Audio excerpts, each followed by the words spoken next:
ಸತ್ಯವಾಗಿಯೂ ಯೇಸು ಸ್ವಾಮಿ ಸ್ಟೈಲಲ್ಲೇ ಹೇಳೋಣ, ನಿಜವಾಗಿಯೂ ಯೇಸು ಸ್ವಾಮಿ ಸ್ಟೈಲಲ್ಲಿ ನಿಜವಾಗಿಯೂ ನಾವು ಧನ್ಯರೇ. ಹಲ್ಲೆಲೂಯಾ. So beautiful. ಪ್ರಿಯರೇ, ಈ ಲೋಕದಲ್ಲಿ ನಾವು ಬಡವರಾಗಿಯೇ ಇರ್ಬೋದು, ನಾವು ಐಶ್ವರ್ಯವಂತರಾಗಿರ್ಬೋದು, ಕಷ್ಟದಲ್ಲಿರ್ಬೋದು, ಹೋರಾಟದಲ್ಲಿರ್ಬೋದು. ನಾವು ಧನ್ಯರೇ. ಯಾಕೆಂತ ಹೇಳಿದ್ರೆ ನಿತ್ಯತ್ವಕ್ಕೂ ನಾವು ಯೇಸು ಸ್ವಾಮಿ ಸಂಗಡ ಇರ್ತೇವೆ. ಹಲ್ಲೆಲೂಯಾ. ದೇವರ ನಾಮಕ್ಕೆ ಸ್ತೋತ್ರ. ಪ್ರಾರ್ಥನೆ ಕುರಿತಾಗಿ ನಾವು ಅಭ್ಯಾಸ ಮಾಡ್ತಾ ಇದ್ದೇವೆ. ದೇವರು ನಮ್ಮ ಕಣ್ಣುಗಳನ್ನು ತೆರೀಲಿ. ಪ್ರಾರ್ಥನೆ ಯಾರೋ ಒಬ್ಬರು ಮಾಡಬೇಕು ಅಂತ ದೇವ್ರ ವಾಕ್ಯ ಹೇಳೋದಿಲ್ಲ. ನಾವೆಲ್ಲರೂ ಪ್ರಾರ್ಥನೆ ಮಾಡಬೇಕು. ಎಲ್ಲರೂ ಪ್ರಾರ್ಥನೆ ಮಾಡಬೇಕು. ಹೇಳೋಣ, ನಾವೆಲ್ಲರೂ ಪ್ರಾರ್ಥನೆ ಮಾಡಬೇಕು. ಮಮ್ಮಿ ಡ್ಯಾಡಿ ಪ್ರೇಯರ್ ಮಾಡಿದರೆ ಸಾಕಾಗಲ್ಲ, ಅಥವಾ ಗಂಡ ಪ್ರೇಯರ್ ಮಾಡಿದರೆ ಸಾಕಾಗಲ್ಲ, ಹೆಂಡತಿ ಪ್ರೇಯರ್ ಮಾಡಿದರೆ ಸಾಕಾಗಲ್ಲ. Everybody say I must pray. ನಾನು ಪ್ರಾರ್ಥನೆ ಮಾಡಲೇಬೇಕು. ತುಂಬ ಬ್ಯುಸಿ ಇದ್ದೇವೆ ಸರ್, ಅದಕ್ಕೆ ನಮ್ಮ ಮನೆಯವರೇ ಪ್ರೇಯರ್ ಮಾಡ್ತಾರೆ. No, you have to pray. ಇನ್ನೊಂದು ಸಾರಿ ಹೇಳೋಣ, ನಾನು ಪ್ರಾರ್ಥನೆ ಮಾಡಲೇಬೇಕು. ದೇವ್ರ ನಾಮಕ್ಕೆ ಸ್ತೋತ್ರ. Let me ask you in English, which is the most powerful prayer in the world? ಯಾವುದು ಅತಿ ಬಲವಾದ ಪ್ರಾರ್ಥನೆ? What is the prayer which is very powerful, or which prayer is very very powerful? ಅತಿ ಬಲವಾದ ಪ್ರಾರ್ಥನೆ ಅದು. ಮೊಣಕಾಲೂರಿ ಮಾಡುವ ಪ್ರಾರ್ಥನೆ, ಕಣ್ಣೀರಿನ ಪ್ರಾರ್ಥನೆ, ಉಪವಾಸ ಪ್ರಾರ್ಥನೆ.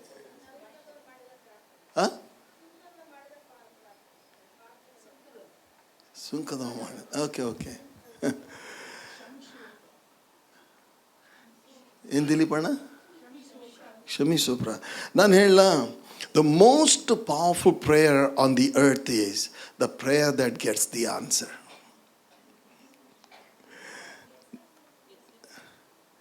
ದೊಡ್ಡ ಬಲವಾದ ಪ್ರಾರ್ಥನೆ ಯಾವುದು ಅಂತ ಹೇಳಿದ್ರೆ, ಯಾವ ಪ್ರಾರ್ಥನೆಗೆ ಉತ್ತರ ಸಿಗುತ್ತೋ ಅದೇ ಬಲವಾದ ಪ್ರಾರ್ಥನೆ.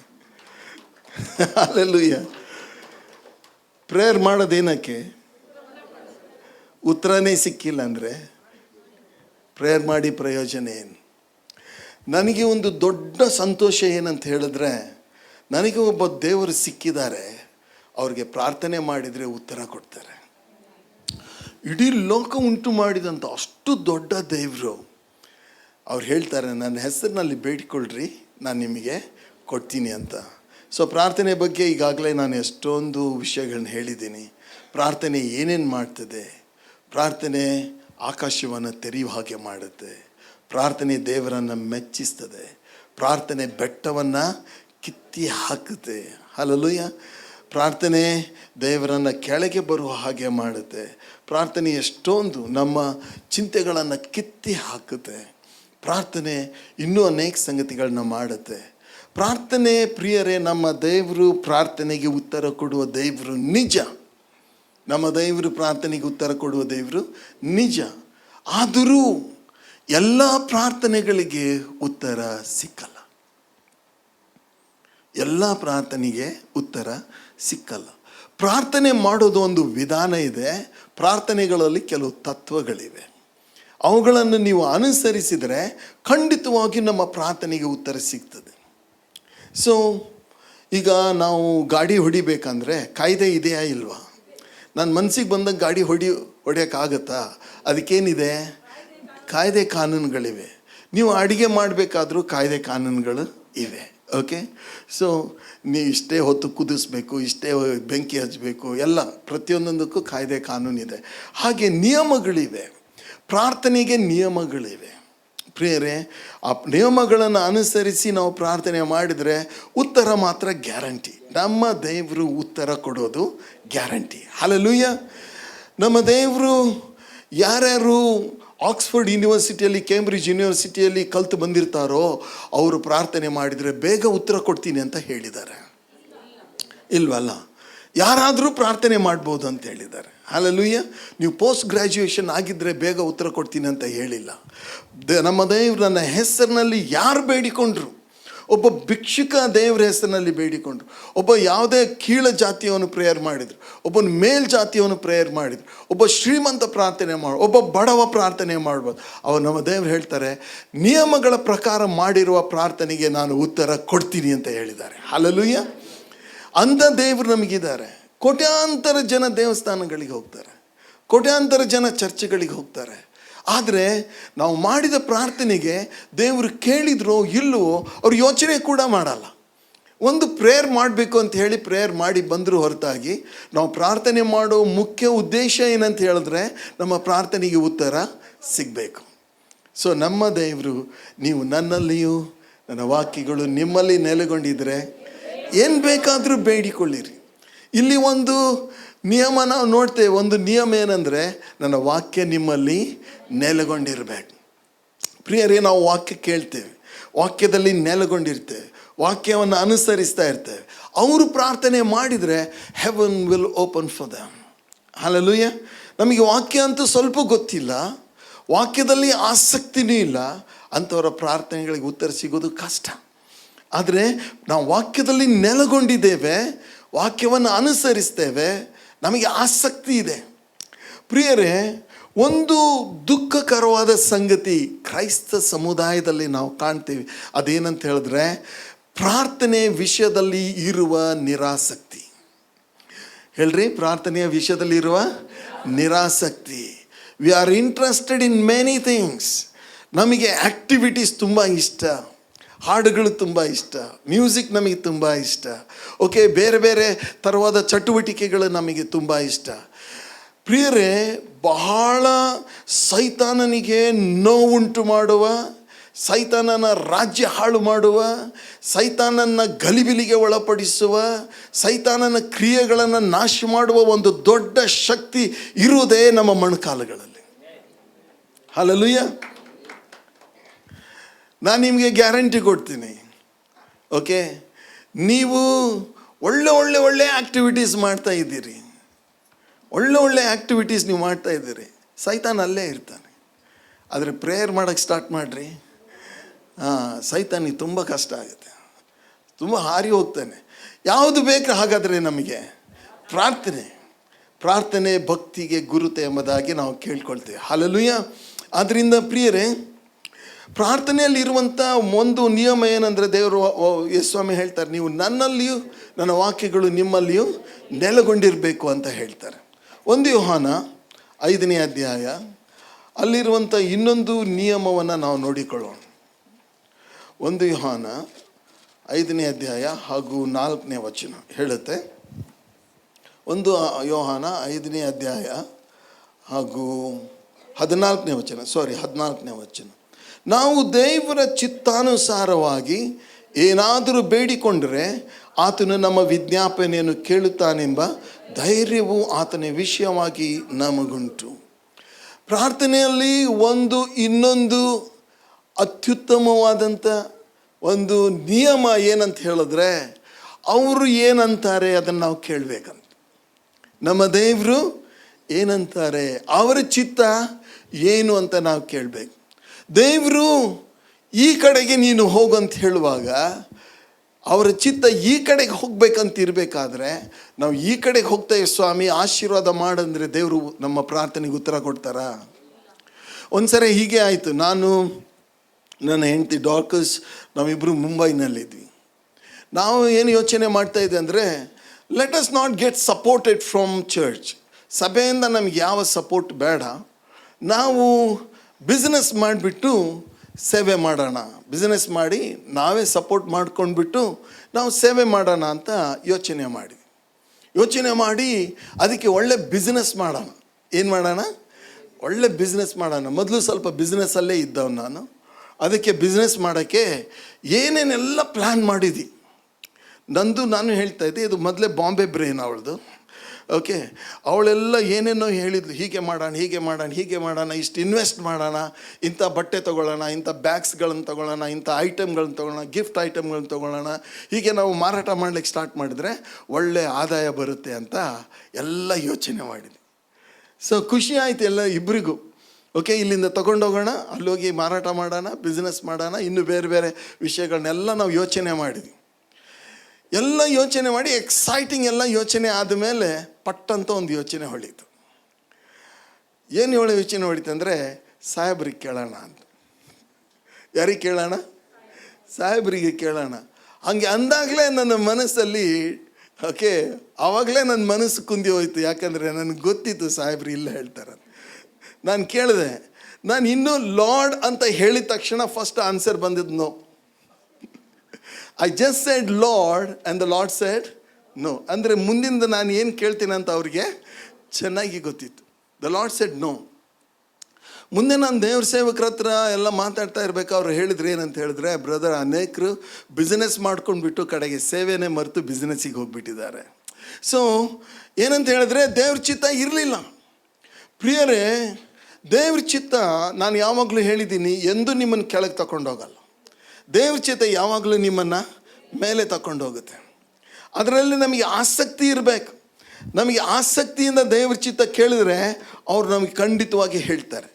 ಓಕೆ, ಈ ವಚನ ಅಂತೂ ನಾವೆಲ್ಲರೂ ಬಾಯ್ಪಾಟ್ ಮಾಡಿದ್ದೀವಿ. ಆದರೂ ಸಹ ಈ ಒಂದು ಕಾಂಟೆಕ್ಸ್ಟಲ್ಲಿ ಆ ವಚನವನ್ನು ನಾವು ನೋಡಿಕೊಳ್ಳೋಣ, ಓದಿಕೊಂಡೇ ಬಿಡೋಣ. ಯೆಶಾಯನ ಗ್ರಂಥ 55ನೇ ಅಧ್ಯಾಯ. Okay, that's right. ಯೆಶಾಯನ ಗ್ರಂಥ 55ನೇ ಅಧ್ಯಾಯ 8ನೇ ವಚನ. ಯೆಹೋವನು ಹೀಗನ್ನುತ್ತಾನೆ, ನನ್ನ ಆಲೋಚನೆಗಳು ನಿಮ್ಮ ಆಲೋಚನೆಗಳಲ್ಲ, ನಿಮ್ಮ ಮಾರ್ಗಗಳು ನನ್ನ ಮಾರ್ಗಗಳಲ್ಲ. ಭೂಮಿಯ ಮೇಲೆ ಆಕಾಶವು ಎಷ್ಟು ಉನ್ನತವೋ ನಿಮ್ಮ ಮಾರ್ಗಗಳಿಗಿಂತ. ಓಕೆ, ಮಾರ್ಗ ಅನ್ನೋ ಬದಲಿ ನಮ್ಮ ಚಿತ್ತಕ್ಕಿಂತ ಅವರ ಚಿತ್ತ ಎಷ್ಟೋ ಉನ್ನತವಾದದ್ದು. ಆಕಾಶವು ಭೂಮಿಗೆ ಎಷ್ಟು ಉನ್ನತದಲ್ಲಿದೆಯೋ ಅಷ್ಟು ಉನ್ನತದಲ್ಲಿದೆ. ಆದರೂ ಸಹ ಒಂದು ದುಃಖಕರವಾದ ಸಂಗತಿ ಏನಂತ ಹೇಳಿದ್ರೆ, ಜನರು ದೇವರ ಚಿತ್ತ ತಿಳ್ಕೊಳ್ಳೋದಕ್ಕೆ ಮನಸ್ಸು ಮಾಡಲ್ಲ. ಎಲ್ಲ ಮಾಡಿಬಿಟ್ಟು ದೇವರೇ ಎಲ್ಲ ತಾವೇ ಎಲ್ಲ ತೀರ್ಮಾನ ಮಾಡಿಬಿಟ್ಟು ಯಾರು ಸಿಗ್ನೇಚರಿಗೆ ಬರ್ತಾರೆ? ದೇವರೇ ಒಂದು ಸಿಗ್ನೇಚರ್ ಹಾಕು, ನಾವೆಲ್ಲ ರೆಡಿ ಮಾಡ್ಕೊಂಡಿದ್ದೀವಿ, ನೀನು ಎಸ್ ಅಂತ ಹೇಳು ಅಂತ. ಪ್ರಿಯರೇ, ಆದ್ದರಿಂದ ಅನೇಕ ಸಾರಿ ನಮ್ಮ ಪ್ರಾರ್ಥನೆಗೆ ಉತ್ತರ ಸಿಗದೇ ಇರುವುದಕ್ಕೆ ಕಾರಣ ಏನಂತ ಹೇಳಿದ್ರೆ, ಅವರು ಏನು ಹೇಳ್ತಾರೋ ಅವರ ಚಿತ್ತ ಏನಂತ ನಾವು ತಿಳ್ಕೊಳ್ಳಿಕ್ಕೆ ಮನಸ್ಸಿಲ್ಲ. ನಮಗೆ ಅವರ ಚಿತ್ತ ನಾವು ತಿಳ್ಕೊಂಡು ನಾವು ಕ್ರಿಯೆಗಳನ್ನು ನಾವು ಪ್ರಾರ್ಥನೆ ಮಾಡಿದರೆ, ದೇವರ ಚಿತ್ತಕ್ಕನುಸಾರವಾದಂಥ ಪ್ರಾರ್ಥನೆ ಬಿದ್ದು ಹೋಗುವುದೇ ಇಲ್ಲ. ಖಂಡಿತವಾಗಿ ದೇವರು ಉತ್ತರ ಕೊಡುವುದು ಮಾತ್ರವಲ್ಲ, ದೇವರು ಅವರ ಸಂಗಡಲ್ಲೇ ಇರ್ತಾರೆ. ಹಲ್ಲೆಲೂಯಾ. ದೇವರು ನಮ್ಮ ಸಂಗಡಲೇ ಇರ್ತಾರೆ. ಆ ಕಾರ್ಯ ಮುಗಿಯುವ ತನಕ ದೇವರ ಹಸ್ತಗಳೇ ಆ ಕಾರ್ಯ ಮಾಡ್ತಾ ಇರ್ತವೆ. ನಾನು ಇಲ್ಲೊಂದು ಮನೆಯಲ್ಲಿ ಪ್ರಾರ್ಥನೆ ಮಾಡಬೇಕಾದ್ರೆ ದೇವರು ಹೇಳಿದರು, ಇಲ್ಲಿ ನಾನು ಈ ಸ್ಥಳ ತಗೋಬೇಕು ಅಂತ. ಸೊ ಈ ಸ್ಥಳ ಹೇಗಿತ್ತು ಅಂದರೆ, ನೀವು ಯಾರೂ ನೋಡಿಲ್ಲ ಈ ಸ್ಥಳನ. ಈ ಸ್ಥಳದಲ್ಲೆಲ್ಲ ಪಾರ್ಥೆನಿಯಂ ಬೆಳೆದಿತ್ತು. ಇಲ್ಲಿರುವಂಥ ಎಲ್ಲ ಜನರು ಕಸ ಎಲ್ಲ ಇಲ್ಲೇ ಹಾಕ್ತಾಯಿದ್ರು, ಎಲ್ಲ ನೀರೆಲ್ಲ ಇಲ್ಲೇ ಬಿಡ್ತಾಯಿದ್ರು, ಡರ್ಟಿ ವಾಟ್ರ್ ಎಲ್ಲ ನೀರು ಇಲ್ಲೇ ಬಿಡ್ತಾಯಿದ್ರು. ಹಾವುಗಳು ತುಂಬ ಇದ್ದು, ಹಂದಿಗಳಿದ್ದು. ಇದಕ್ಕೆ ಕೋರಮಂಗಲ ಅಂತ ಕರಿತಾ ಇರಲಿಲ್ಲ, ಇದಕ್ಕೆ ಮಚ್ಚರ್ ಮಂಗಲ ಅಂತ ಕರಿತಾಯಿದ್ರು. ಅಷ್ಟು ಸೊಳ್ಳೆಗಳಲ್ಲಿ ಒಂದೊಂದು ಸತಿ ಗಾಡಿ ಹುಡ್ಕೊಂಡು ಬರಬೇಕಾದ್ರೆ ಬಾಯಿ ತೆರೆದ್ರೆ ನೀವೇ ಯೋಚನೆ ಮಾಡಿರಿ, ಮೂಗಲ್ಲಿ ಸಹ ಹೋಗ್ತಾಯಿದ್ದು ನಮ್ಮ ಅನುಭವ ಅದು. ಓಕೆ, ಅಂಥ ಒಂದು ಸ್ಥಳ. ನಾನಿಲ್ಲಿ ಲ್ಯಾಂಡ್ ತೊಗೊಳ್ಬೇಕಾದ್ರೆ ಒಬ್ಬರನ್ನ ಎಕ್ಸ್ಪರ್ಟಿಗೆ ಕೇಳಿದ್ರೆ, ಬುದ್ಧಿ ಇದೆಯಾ ನಿಮಗೆ ಅಂದರು. ನಮಗೇನಿದೆ, ಬುದ್ಧಿ ಇದೆಯಾ ನಿಮಗೆ? ಇಲ್ಲಿ ತೊಗೊಂಡ್ರೆ ಯಾರು ಬರ್ತಾರೆ? ಅವೇ ಬರಬೇಕು. ಯಾವ ಇದಾವೆ ನೋಡ್ರಿ, ಅವೇ ಬರಬೇಕು. ಯಾವ ಇದಾವೆ ಇಲ್ಲಿ? ಹಂದಿಗಳು, ಹಾವುಗಳು, ಅವೇ ಬರಬೇಕು ಅಂತ. ಓಕೆ, ಅವರು ಎಲ್ಲ ಮಾತು ಕೇಳಿಬಿಟ್ಟು ನನಗೆ ಸ್ವಲ್ಪ ಗಾಬರಿ ಆಯಿತು. ನಾನು ಮತ್ತೆ ದೇವ್ರಿಗೆ ಕೇಳಿದೆ ಇನ್ನೊಂದು ಸಾರಿ, ಸ್ವಾಮಿ ಏನು ಮಾಡಲಿ ಅಂತ. ನನ್ನ ಹೆಂಡ್ತಿಗೆ ಕೇಳಿದೆ, ನಂಗೆ ಗೊತ್ತಿಲ್ಲಪ್ಪ ಅಂತ ಡಿಪ್ಲೊಮಸಿ ಮಾಡಿಬಿಟ್ಟು. ಓಕೆ, ಈಗಾದಾಗ ನಾನು ದೇವ್ರ ಹತ್ರ ಇನ್ನೊಂದು ಸಾರಿ ಕೇಳಿದೆ, ದೇವ್ರೆ ಏನು ಮಾಡಲಿ? ಕೇಳಿದ ತಕ್ಷಣ ಸ್ವಾಮಿ ಹೇಳಿದ್ರು, you go and buy the same land ಅಂತ. ಅವಾಗ ಇಲ್ಲೆಲ್ಲ ಮನೆಗಳು ಸಹ ಇರಲಿಲ್ಲ, ಇಲ್ಲೆಲ್ಲ ಕೋಕೋನಟ್ ಟ್ರೀಸ್ ಎಲ್ಲ ಗ್ರೂ ಎಲ್ಲ ಇತ್ತು ಇಲ್ಲಿ. ಓಕೆ, ಹೀಗೆಲ್ಲ ಇದ್ದು. ಈಗ ಕೆಳಗಡೆ ಕೆರೆ ಇದೆ. ಇಲ್ಲಿ ಯಾರಪ್ಪ ಬರ್ತಾರೆ? ಇಲ್ಲಿ ಒಂದು ಡ್ರೈನೇಜ್ ಇಲ್ಲ, ಒಂದು ಸರಿ ರೋಡ್ ಇಲ್ಲ. ಒಂದು ಸರಿ ನಮ್ಮ ಕಾರು ನೀರಲ್ಲಿ ಸಿಕ್ಕೊಂಡಾಗ, ರಾಡಿಯಲ್ಲಿ ಸಿಕ್ಕೊಂಡಾಗ 6 ಜನ ಸೇರಿ ಎತ್ತಿ ಇಟ್ಟಿದ್ದಕ್ಕೆ ಅಂಥ ರಸ್ತೆ ಇದು. ಇಲ್ಲಿ ಯಾವ ರಸ್ತೆಗಳು ಇರಲಿಲ್ಲ. ಸೊ ನಮ್ಮ ಸ್ಕೂಟ್ರುಗಳನ್ನು ನಾವು ಅನೇಕ ಸಾರಿ ಅಲ್ಲಿ ಮೇನ್ ರೋಡಲ್ಲಿ ಪಾರ್ಕ್ ಮಾಡಿ ನಡ್ಕೊಂಡು ಬರ್ತಿದ್ದೆ. ಅಷ್ಟು ಮಣ್ಣು ರಾಡಿ ಇತ್ತು ಇಲ್ಲಿ. ಅಂಥ ಸ್ಥಳದಲ್ಲಿ ದೇವ್ರು ಹೇಳಿದರು ನೀನು ಇಲ್ಲಿ ಮಾಡು ಅಂತ. ನಾವು ಎಲ್ಲಿ ಮಾಡ್ತಾಯಿದ್ವಿ, ನೀವು ನಂಬ್ರಿ ಬಿಡ್ರಿ, ಮಲ್ಲೇಶ್ವರಂ, ಯಶವಂತಪುರ, ಮಲ್ಲೇಶ್ವರಂ, ರಾಜಾಜಿನಗರ್ ಅಲ್ಲಿ ನಾವು ಸ್ಥಳ ಹುಡುಕ್ತಾ ಇದ್ವಿ. ಯಾಕಂದರೆ ಪಾಶ್ ಏರಿಯಾ. ಸ್ವಾಮಿ ನಮ್ಮನ್ನು ಎಲ್ಲಿ ಕರ್ಕೊಂಬರ್ತಾ ಇದ್ದಾರೆ? ಇದು ಅಡವಿ ಕರ್ಕೊಂಬರ್ತಾ ಇದ್ದಾರೆ. ನಾನು ದೇವ್ರಿಗೆ ಕೇಳಿದೆ, ದೇವರೇ ಏನಪ್ಪ ಮಾಡೋದು? ಸ್ವಾಮಿ ಹೇಳಿದ್ರು ಇಲ್ಲೇ ತಕ್ಕೋ. ಇವಾಗ ಗಾಳಿಗೂ ಇಲ್ಲಿ ಸ್ಥಳ ಇಲ್ಲ. ಯಾರಿಗೆ ಗೊತ್ತಿತ್ತು? ಪ್ರಿಯರೇ, ಎಲ್ಲ ಗೊತ್ತಿರೋವ್ರನ್ನ ಎನ್ಕ್ವೈರಿ ಮಾಡೋದೇ ಒಳ್ಳೆಯದು. ಹಲ್ಲೆಲೂಯಾ. ಮನೆ ಕಟ್ಟಬೇಕಾದ್ರೆ ಯಾರನ್ನ ಕೇಳ್ತೀರಾ? ಆರ್ಕಿಟೆಕ್ಟ್ನ ಕೇಳ್ತೀರಾ? ಎಂಜಿನಿಯರ್ನ ಕೇಳ್ತೀರಾ? ಯಾಕೆ ಅವ್ರನ್ನ ಕೇಳ್ತೀವಿ ನಾವು? ಅವರಿಗೆಲ್ಲ ಗೊತ್ತದೆ. ಡಾಕ್ಟ್ರ್ ಹತ್ರ ನಾವು ಹೋಗ್ತೇವೆ, ಡಾಕ್ಟ್ರಿಗೆ ನಾವು ತೋರಿಸ್ತೇವೆ. ಯಾಕಂದರೆ ಅವ್ರು ಏನು ಮಾಡಿದ್ದಾರೆ? ಅವ್ರು ಸ್ಟಡಿ ಮಾಡಿದ್ದಾರೆ, ಅವ್ರಿಗೆ ಗೊತ್ತಿದೆ. ಪ್ರಿಯರೇ, ಎಲ್ಲ ಗೊತ್ತಿರುವಂಥ ದೇವರನ್ನು ಎನ್ಕ್ವೈರಿ ಮಾಡುವವನೇ ಜಾಣ, ಅವನೇ ಧನ್ಯ. ಎಲ್ಲ ಗೊತ್ತಿರುವಂಥ ದೇವರನ್ನು ನಾವು ಕೇಳಿ ನಮ್ಮ ಕ್ರಿಯೆಗಳನ್ನು ಮಾಡೋ. ಮದುವೆ ವಿಷಯ ಇರಲಿ, ಕೆಲಸದ ವಿಷಯ ಇರಲಿ, ಸೇವೆ ವಿಷಯ ಇರಲಿ, ಯಾವುದೇ ಸಮಸ್ಯೆ ವಿಷಯ ಇರಲಿ, ಅವರನ್ನು ಕೇಳೋಣ. ಅವ್ರು ಏನು ಹೇಳ್ತಾರೋ ಅದನ್ನು ಮಾಡೋಣ. ಹಲ್ಲೆಲೂಯಾ. ಅಲ್ಲಿ ಯೇಸುಸ್ವಾಮಿ ಮೊದಲೇ ಮದುವೆಗೆ ಹೋದರು. ಮರಿಯಳು ಸಹ ಇದ್ಲು ಕಾನಾ ಊರಲ್ಲಿ. ಹೋದಾಗ ಅಲ್ಲೇನಿತ್ತಂದರೆ ದ್ರಾಕ್ಷಾರಸ ಕಡಿಮೆ ಬಿತ್ತು. ಆವಾಗ ಮರಿಯಳು ಬಂದು ಒಂದು ಮಾತು ಹೇಳ್ತಾಳೆ, ಸ್ವಾಮಿ ಏನು ಹೇಳ್ತಾರೋ ಅದನ್ನು ಮಾಡಿ. ಸ್ವಾಮಿ ಏನು ಹೇಳ್ತಾರೋ? ಎಲ್ಲರೂ ಹೇಳೋಣ, ಸ್ವಾಮಿ ಏನು ಹೇಳ್ತಾರೋ? ಇನ್ನೂ ಸರಿ ಹೇಳ್ರಿ. ಸ್ವಲ್ಪ ಪಕ್ಕದವ್ರಿಗೆ ಒಂದು ಸ್ವಲ್ಪ ಹೇಳಿಬಿಡ್ರಿ ಅಲ್ಲ. ಸ್ವಾಮಿ ಏನು ಹೇಳ್ತಾರೋ? ಅಯ್ಯಯ್ಯೋ, ಎಷ್ಟು ಕಷ್ಟ ಆಗುತ್ತಲ್ಲ. ಹಿಂಗೆ ಹೇಳ್ರಿ, ನಾನೇನು ಹೇಳ್ತೇನೋ ಅದನ್ನು ಮಾಡಿ ಹೇಳ್ರಿ. ಹೇಳ್ರಿ ಒಂದು ಸರಿ ನೋಡೋಣ. ನಾ ಹೇಳ್ದಂಗೆ ಆಗ್ಬೇಕು. ನಮ್ಮ ಭಾಷೆದಾಗ ಹೇಳ್ತೀನಿ ರೀ, ನಾ ಹೇಳ್ದಂಗೆ ಆಗಬೇಕು. ಹೇಳ್ರಿ ಹಂಗೆ, ನಾ ಹೇಳ್ದಂಗೆ ಹೆಂಡ್ತಿಗೆ ಹೇಳಂಗೆ ರೈಟ್. ನಾ ಹೇಳ್ದಂಗೆ ಆಗಬೇಕು. ಪ್ರಿಯರೇ, ನಾವು ಹೇಳ್ದಂಗಲ್ಲ, ಅವ್ರು ಏನು ಹೇಳ್ತಾರೋ, ಸ್ವಾಮಿ ಏನು ಹೇಳ್ತಾರೋ ಅದನ್ನು ಮಾಡೋಣ. ಆವಾಗಲೇ ನೀರು ದ್ರಾಕ್ಷಾರಸ ಆಗೋದು. ನೀರು ದ್ರಾಕ್ಷಾರಸ ಆಗೋಕ್ಕೆ ಕಾರಣ ಏನಂದರೆ ಅವ್ರು ಏನು ಹೇಳಿದ್ರೋ ಅದನ್ನು ಇವರು ಮಾಡಿದರು. ಇವತ್ತು ಅಬ್ರಹಾಮ ಜಗತ್ತಿಗೆ ಆಶೀರ್ವಾದ ಆದ. ಜಗತ್ತಿಗೆ ಅವನು ಆಶೀರ್ವಾದ ಆಗಿ ಅವನು ಏನಂತ ಹೇಳಿದ್ರೆ, ಆತನು ಇಸ್ರಾಯೇಲ್ರ ಪಿತೃ, ಅನೇಕ ರಾಷ್ಟ್ರಗಳಿಗೆ ಪಿತೃ ಆಗಿರುವಂಥದ್ದು. ಕಾರಣ ಏನಂತ ಹೇಳಿದ್ರೆ, ಅದನ್ನು ಆದಿಕಾಂಡ 12 ನೋಡ್ತೇವೆ. ನಾನು ತೋರಿಸುವ ಸ್ಥಳಕ್ಕೆ ಹೋಗು. ಅವರು ತೋರಿಸಿದ್ರು, ಇವನು ಹೋದ. ಇವತ್ತು ಆಶೀರ್ವಾದ ಆಯಿತು. ಪ್ರಿಯರೇ, ಅವನೇನು ಕ್ವಶನ್ ಮಾಡಲಿಲ್ಲ. ದೇವರಿಗೆ ನಾನು ಕ್ವಶನ್ನೇ ಮಾಡಲ್ಲ. ಯಾಕಂತ ಹೇಳಿದ್ರೆ ಅವ್ರು ಹೇಳೋದೇ ಸರಿ, ಅವರ ಮಾರ್ಗಗಳೇ ಸರಿ, ಅವು ಉನ್ನತವಾದದ್ದು. ಅವು ನಮಗೆ ಅವಮಾನ ತರುವುದೇ ಇಲ್ಲ. ನಮಗೆ ಅವಮಾನ ಆಗೋಕ್ಕೆ ಕಾರಣ ಏನಂದರೆ, ನಮ್ಮ ಸ್ವಶಕ್ತಿಯನ್ನು, ಸ್ವಬುದ್ಧಿಯನ್ನು ನಾವು ಆಧಾರ ಮಾಡಿಕೊಂಡು ದೇವರಷ್ಟು ಎಷ್ಟು ಕೇಳ್ತೇವೆ, ಆಮೇಲೆ ಬಂದು ಹೇಳ್ತೇವೆ, ಪಾಸ್ಟ್ರು ಎಷ್ಟು ಪ್ರೇಯರ್ ಮಾಡ್ತೇವೆ, ದೇವ್ರು ನಮಗೇನು ಮಾಡ್ತಾ ಇಲ್ಲ, ಉತ್ತರ ಕೊಡ್ತಾ ಇಲ್ಲ. ದೇವ್ರು ನಮಗೆ ಸ್ತೋತ್ರ, ದೇವ್ರು ನಿಮಗೆ ಉತ್ತರ ಕೊಡಲಿಲ್ಲ. ಓಕೆ, ಯಾಕಂದರೆ ಅದು ದೇವರ ಚಿತ್ತ ಅಲ್ಲ. ಹಲ್ಲೆಲೂಯಾ. ಸೊ ಇಲ್ಲಿ ಒಂದು ನಿಯಮ ನಾವು ನೋಡ್ತೇವೆ. ಏನಂತ ಹೇಳಿದ್ರೆ, ನಾವು ಪ್ರಾರ್ಥನೆಯನ್ನು ದೇವರ ಚಿತ್ತಕ್ಕನುಸಾರವಾಗಿ ನಾವು ಮಾಡಬೇಕು ಅಂಥೇಳಿ ರೋಮಾಪುರದವ್ರಿಗೆ ಬರೆದ ಪತ್ರಿಕೆ 8ನೇ ಅಧ್ಯಾಯ 26ನೇ ವಚನ ಹೇಳ್ತಿದೆ. ಹಾಗೆ ಪವಿತ್ರಾತ್ಮನು ಸಹ ನಮ್ಮ ಶಕ್ತಿಯನ್ನು ನೋಡಿ ಸಹಾಯ ಮಾಡುತ್ತಾನೆ. ಹೇಗೆಂದರೆ, ನಾವು ತಕ್ಕ ಪ್ರಕಾರ ಏನು ಬೇಡಿಕೊಳ್ಳಬೇಕೋ ನಮಗೆ ಗೊತ್ತಿಲ್ಲದರಿಂದ. ಏನಂತೆ? ನಮಗೆ ತಕ್ಕ ಪ್ರಕಾರ ಏನು ಬೇಡಿಕೊಳ್ಳಬೇಕೋ ನಮಗೆ ಗೊತ್ತಿಲ್ಲ. ಹೇಳ್ರಿ ಇನ್ನೊಂದ್ಸರಿ, ತಕ್ಕ ಪ್ರಕಾರ ನಮಗೆ ಏನು ಬೇಡಿಕೊಳ್ಬೇಕೋ ನಮಗೆ ಗೊತ್ತಿಲ್ಲ. ಗೊತ್ತಿರೋದು ಯಾರಿಗೆ? ಎಷ್ಟೋ ಸಾರಿ ಇಲ್ಲಿ ಒಳಗೆ ಆಲಯಕ್ಕೆ ಬಂದು ಏನೋ ಒಂದು ವಿಷಯಕ್ಕೋಸ್ಕರ ಅರ್ಜೆಂಟಾಗಿ ನಾನು ಪ್ರೇಯರ್ ಮಾಡಬೇಕಾದ್ರೆ the spirit of god comes. The spirit of god tells don't pray. ಯಾಕಂತ ಹೇಳಿದ್ರೆ, ಬೇರೆ ವಿಷಯಗಳಿಗೋಸ್ಕರ ಪ್ರಾರ್ಥನೆ ಮಾಡು, ಈ ವಿಷಯಗಳನ್ನು ನನಗೆ ಬಿಡು. ಬೇರೆ ವಿಷಯಗಳಿಗೋಸ್ಕರ ಪ್ರಾರ್ಥನೆ ಮಾಡು, ಈ ವಿಷಯ ಈಗಾಗಲೇ ಮುಗಿದು ಹೋಗಿದೆ.